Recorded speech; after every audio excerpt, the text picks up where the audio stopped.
This is our new 1-year-old boy named Tabby.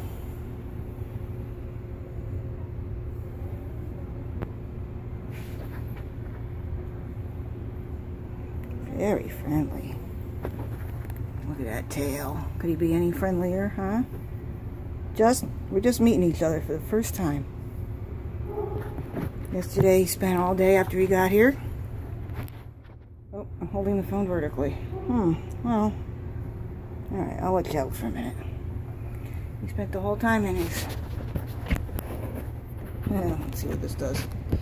Changing the orientation of the phone while you're recording. I don't know if you're going to have to turn sideways. This little thingy came with them from their Arkansas foster to go to their new home. And all day yesterday, Tabby spent the entire time in here. This 1-year-old male named Blackie was laying out here being very cute, turning himself upside down. First time I saw him, he had his head turned upside down looking at me.